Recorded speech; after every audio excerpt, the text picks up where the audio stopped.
دلت تنگ برام، شاید بیداری مثل من به فکر اون خاطره ها. شاید تو هم شب که میشه میری به سمت جاده ها، بگو تو هم خسته شدی مثل من از فاصله ها. با هر قدم برداشتنت فاصله بینمون نشست، لحظه ای که بستی در رو شنیدی قلب من شکست. یادت بیاد که من کیم، همون که میمیره برات، همونی که دل نداره برگی بیفته سر راه. نمیتونم دورت کنم لحظه ای از تو رویاها، تو مثل خال کوبی شدی تو تک تک خاطره ها. از کی داری تو دور میشی؟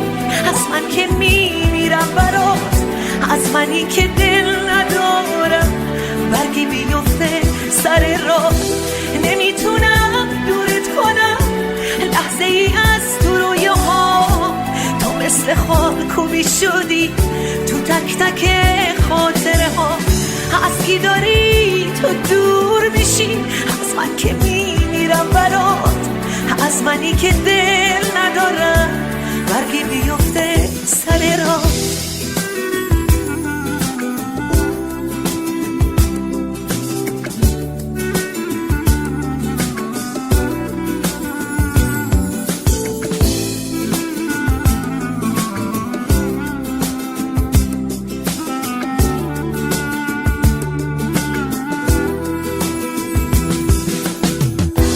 بگو من از کی بگیرم حتی یه بار سراغ تو، دارم حسودی میکنم به آینه اتاق تو.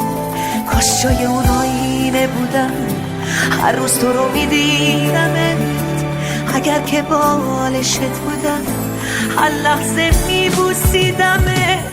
نمیتونم دورت کنم لحظه ای از تو رویاها، تو مثل خال کوبی شدی تو تک تک خاطره ها. از کی داری تو دور میشی؟ از من که میمیرم برات، از منی که دل ندارم برگی بیفته سر راه. نمیتونم دورت کنم لحظه ای از تو رویاها، تو مثل خال کوبی شدی تو تک تک خاطره ها. از کی داری تو دور میشی؟